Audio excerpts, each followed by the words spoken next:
On va parler justement de cette Champions Cup. La Champions Cup devient-elle une compétition mineure? C'est ce qu'a amené comme débat Mourad Boudjelal, l'ancien président du RCT, auprès de nos confrères de l'équipe. La Coupe de France, la Coupe d'Europe, je cite, va devenir la Coupe de France. Il met en lumière le fait que seuls les clubs français sont capables de véritablement la jouer et de façon compétitive, tout en mettant un petit peu de côté évidemment le Leinster. C'est aussi pour appuyer sur ce côté prestigieux qui est en train de s'effacer autour de cette Champions Cup selon Mourad Boudjelal et que cette compétition est en train tout simplement de perdre de sa superbe jusqu'à en devenir peut-être une compétition mineure. Philippe Spanghero, il y a beaucoup de choses à évoquer autour de cette déclaration et autour aussi de la véritable situation de la Champions Cup. Est-ce que demain la Champions Cup sera, on va dire, un objectif secondaire, voire plus que ça, pour les clubs français qui vont désormais beaucoup plus se concentrer sur le top 14? Est-ce qu'on est dans cette réalité-là ou est-ce qu'on peut le devenir dans quelques années? Alors, je crois qu'on est beaucoup moins dans cette réalité-là qu'il y a quelques années. On s'est posé la question, l'organisme, le PCR qui régit les Coupes d'Europe, maintenant la Champions Cup, était en grande fragilité juste avant le Covid et pendant le Covid, par tout un tas de décisions qui étaient ubuesques, qui avaient complètement désacraliser cette compétition et puis surtout les changements de formule qui étaient devenus illisibles pour les supporters, les spectateurs et donc on comprenait plus très bien quelle était cette compétition. L'arrivée des Sud-Africains a chamboulé en plus complètement la vision parce que on a encore en tête ce nom de compétition Coupe d'Europe et puis on comprenait pas très bien ce qu'une équipe de l'hémisphère sud venait faire là-dedans. Donc honnêtement le challenge il était compliqué à relever pour le PCR et je crois au contraire que ça a été plutôt bien fait. Alors Mourad Boudjelal il a raison quand il dit que il y a trop peu de clubs qui peuvent prétendre la gagner et c'est encore le risque en effet pour cette compétition et pour son attractivité future. Je pense que là, aujourd'hui, les Sud-Africains tels qu'ils sont staffés, je pense notamment aux Sharks qui ont retrouvé Sia Kolisi en plus en pleine forme et qui a dans ses rangs la plupart des Springboks, va être très compétitif cette année. Ils ont coché cette case aussi sportivement de façon importante. On voit quand même que les Anglais reviennent un peu en force et les Irlandais, avec le Leinster notamment, sont toujours au rendez-vous. Donc en fait, il n'y a pas de nouveauté. C'est-à-dire que depuis que cette compétition existe, depuis 1996, il y a 3 représentants de pays qui ont été capables de la gagner. Il y a des Anglais, des Français et des Irlandais. Donc mais là, qui peut la gagner cette compétition cette année? Honnêtement, soyons honnêtes. En dehors des clubs français, le Leinster en dehors des clubs français, le Leinster, les Sharks et les Stormers, voilà. Ouais, voilà. Et mais encore. bon, quelque part, les Sud-Africains, tu le vois en les citant toi-même, ils amènent aussi quelque part un peu d'incertitude supplémentaire, parce que c'est sûr. Mais ce que dit Boudjelal, ça rejoint ce qu'on dit de façon générale sur la problématique du rugby. On a envie de comparer la Champions Cup à la Ligue des Champions en foot, mais vous avez vu l'incertitude. On en est loin. Hein. Non, mais on en est loin. Alors, au-delà de l'impact et des montants en jeu. Mais on en est loin parce que les scénarios ne le permettent pas. Quand vous démarrez une Ligue des Champions au foot, vous avez des Espagnols qui peuvent la gagner, des Anglais, des Français, Français de moins en moins, mais des Portugais, des Allemands. Voilà, c'est homogène. Et c'est clair que cette compétition en rugby, elle est trop peu homogène, mais ça rejoint la problématique du rugby dans son ensemble. C'est que Mourad Boudjelal, il dit le produit est pas super et en plus on est incapable de le valoriser sur le plan économique. Mais il a raison. Il a raison, mais par contre, ce qui me surprend, c'est que il y a pas d'information là-dedans. Enfin, je veux dire, le produit ne s'est pas dégradé. Je trouve même que il a prouvé depuis 2 saisons, on en a assez parlé, qu'il était capable d'être au rendez-vous, de générer des revenus. On a eu des grandes fêtes quand même autour des phases finales de cette compétition et des dernières finales. On a eu des scénarios avec des matchs très particuliers par leur déroulé, que ce soit le Stade Toulousain la dernière fois ou les victoires de La Rochelle avant. Donc, je veux dire, le spectacle est au rendez-vous. Après, qu'il y ait trop peu d'équipes qui peuvent prétendre la gagner, c'est une certitude. Mais aujourd'hui, c'est vrai que, et je l'ai toujours dit, l'impact économique de la Champions Cup dans les budgets des gros clubs, il est trop peu significatif. Donc, s'ils veulent la jouer vraiment à fond c'est vraiment pour le prestige de ce qu'elle représente, plus que par son économie. C'est une certitude. Il y a trop peu de clubs français qui ont une grosse économie liée à cette compétition. Vous avez le Stade Toulousain, vous aviez Toulon quand ils la jouent parce qu'ils ont forcément un historique aussi particulier. À une époque, il y a eu Clermont. Voilà les équipes françaises et La Rochelle maintenant, bien sûr. Voilà les seules équipes françaises qui font recette en Coupe d'Europe, en Champions Cup. Les autres équipes qui la jouent quand elles finissent dans les mieux classés pour la jouer. À Castres, il y a 2 fois moins de monde. Non mais attends. T'es en train de me dire qu'il y a 19 équipes qui participent à la Champions Cup en dehors de celles que tu viens de nommer, qui sont là pour faire de la figuration et prendre de la thune. C'est malheureusement ce qui est en train de se passer. Donc, est-ce qu'il ne faut pas réduire le nombre d'équipes ? Alors, moi, je serais pour réduire le nombre d'équipes de la première compétition, parce qu'aujourd'hui, force est de constater qu'il n'y en a pas 19 qui peuvent prétendre la gagner. Donc peut-être faire une formule à 12, voilà, pour renforcer l'attractivité de ce produit et sa valeur économique. Elle a trop peu d'impact économique par rapport à ce qu'elle est censée représenter en termes d'impact médiatique. Et on le voit, l'impact médiatique en termes d'audience et en termes d'affluence dans les stades, il est au rendez-vous globalement.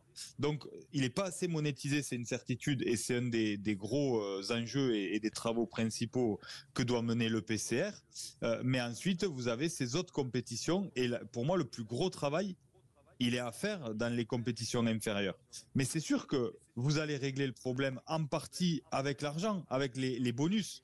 Si vous dites aux équipes qui jouent les deuxièmes compétitions, la petite Champions Cup, si vous leur dites que dès qu'ils sortent de poule et qu'ils se qualifient éventuellement dans les phases finales, ils prennent 800 000 euros de prime, 1 million et demi de prime, ils vont la jouer différemment. Aujourd'hui, clairement, quand vous avez toutes les équipes françaises qui sont focus sur le top 14, elles vous disent que cette compétition, elle permet de faire tourner l'effectif, de donner du temps de jeu à des joueurs qui jouent pas beaucoup en top 14. Ça peut pas être un argument pour valoriser le produit d'une compétition. Et donc, le problème de l'EPCR, il est là. Il est dans l'homogénéité entre ces compétitions aussi. Donc est-ce que, selon toi, pour répondre à la phrase de Mourad Boudjelal, est-ce que la Champions Cup a le risque de devenir une compétition mineure à l'échelle du rugby ? Elle a toujours le risque, mais je répète, depuis quasiment son existence. C'est-à-dire que sur les années fastes de Toulon, sur quelques années fastes de Toulouse, en effet, elle avait un peu plus de place. Elle a perdu de son statut et surtout, elle a perdu de sa lisibilité, surtout depuis l'arrivée des Sud-Africains. Donc, il y a un storytelling à retravailler, il y a une nouvelle histoire à construire, il faut installer dans la tête des gens que cette compétition, elle n'est plus européenne, c'est très dur à faire, mais je crois que en ce moment, c'est moins vrai qu'il y a 2 ou 3 saisons. Voilà, donc tiens, un petit avis ou un petit tour de table. Est-ce que vous considérez la Champions Cup sur le déclin, tiens, Quentin Kébanis? Écoute, je trouve que en fait j'ai beaucoup de mal moi à m'intéresser aux phases de poule de cette compétition et j'ai l'impression qu'elle devient intéressante qu'à partir des matchs à élimination, tu vois. Donc, oui, mais aussi pourquoi Quentin aussi, si on fait un tour de table et qu'on demande à tous quelle est la formule, on hésite à la donner. Ah oui. Le problème, c'est que cette compétition, elle a changé sa façon d'exister par ses formules trop souvent et on n'y comprend plus rien. Elle a changé de nom. Elle a intégré des équipes de l'hémisphère sud dans une Coupe d'Europe. Vous vous rendez compte en termes de lisibilité, la difficulté que c'est à construire quelque chose de simple à comprendre et d'impactant médiatiquement? Et Philippe, est-ce que cette compétition, elle ne regagnera pas de l'intérêt sportif pour l'ensemble des équipes lorsqu'une équipe sud-africaine la gagnera, si elle la gagnera? Forcément, parce que du coup, on va intégrer pleinement que c'est. Elle peut pas la gagner. Je vois pas comment une équipe sud-africaine peut la gagner, parce qu'en huitième de finale et en quart de finale, ils doivent se déplacer. Ils peuvent pas recevoir, c'est ça? Je suis d'accord. C'est à partir des demi-finales. Non, c'est en demi, ils peuvent pas recevoir. Attends. Non, mais ça n'a aucun sens. Il faut qu'il soit très au-dessus sportivement. Mais pourquoi on en est arrivé là quand même au départ? On revient au sujet tout à l'heure des fonds d'investissement avec la fédération sud-africaine. La logique sportive, elle n'existe pas. Moi, je trouve ça pas mal que les Sud-Africains rejoignent cette compétition parce que je l'ai toujours dit, l'issue du rugby pour moi, elle est liée à un développement des fuseaux horaires. mais de façon globale. C'est-à-dire que l'Afrique du Sud doit entraîner à terme tout le continent africain et puis l'Europe dans son ensemble. Mais aujourd'hui, ça n'a aucune logique parce qu'en face, on n'a pas mis les moyens ni répondu aux contraintes logistiques pour que tout le monde soit sur un pied d'égalité. Quand vous avez les Sharks qui viennent jouer en quart de finale de cette compétition à Toulouse la saison prochaine et qui sont obligés de voyager par 4 avions différents parce que c'est l'organisateur qui paye et qu'il faut faire des économies et qu'ils arrivent par petits groupes à 24 heures d'intervalle et que le dernier groupe est arrivé à 5 jours du match, mais c'est ridicule. C'est pas possible. Ouais, en gros, on tente quelque chose d'extrêmement difficile à mettre en place et on met pas les moyens pour bien le faire non plus. Donc, pour moi, il y a un gros défaut d'organisation et c'est un véritable problème hein, pour cette Champions Cup qui n'a pas encore séduit. Et tu vois, si je fais un tour de table, tu vois, Castres. Tiens, Quentin, demain, si je te dis, Castres est éliminé de la Champions Cup. Ouais, après, c'est mauvais. Tu vas me dire quoi? Tu vas me dire, très bien. C'est un mauvais exemple, Castres, parce que c'est une habitude. Non, mais tu vas me dire quoi? Tu vas être déçu? T'es toujours déçu, mais tu sais clairement que c'est pas l'objectif de l'année. Voilà. Il y a peu d'équipes qui font de la Champions Cup ou de la Challenge Cup un objectif sur la saison. Non, mais aujourd'hui, le problème, c'est que si on est honnête, dans le rugby français, ceux qui peuvent se donner les moyens de leurs ambitions pour jouer les deux compétitions en termes de profondeur d'effectifs, de niveau de jeu, etc., vous avez l'UBB, qui a renforcé son banc quand même et qui peut aujourd'hui jouer sur les deux tableaux avec l'expérience qu'ils ont acquise. Vous avez La Rochelle et vous avez Toulouse. C'est trop peu. Évidemment, c'est beaucoup trop peu. Aussi, hein. Ouais, mais l'UBB, en tout cas, va mettre du très très lourd ce week-end pour affronter les Tigers de Leicester. Ça va être très très intéressant. Ce sera l'UBB, dimanche, c'est intéressant parce que sur Sud Radio. C'est quand même intéressant. Pardon de te couper, Alex, mais c'est vrai que eux, pour le coup, ils sont en train de construire leur histoire avec cette compétition. Et bon, ils ont l'affection du public de façon générale. Mais il y a quand même quelque chose de particulier pour ces matchs à Chaban pour cette compétition-là. Et je les ai pas cités tout à l'heure parce que c'est moins historique, mais ils font partie de ces clubs qui en 2-3 saisons ont su construire quand même une vraie histoire et un pouvoir d'attraction. Maintenant, il faut peut-être aller la chercher pour l'Union Bordeaux-Bègles. On se retrouve dans quelques instants sur Sud Radio pour la Pro D2 avec un magnifique essai de Barnabé Couillou pour Grenoble sur la pelouse de Mont-de-Marsan après une percée somptueuse de Rassakou. Et en plus, la transformation passe 13 partout du côté du stade. André et Guy Boniface, Philippe Spanguero, merci. On te retrouve tout au long du week-end. Bon Pro D2, messieurs. Bonsoir. Allez, à tout de suite sur Sud Radio avec vous au 0826 300 300 pour parler de rugby et de Pro D2.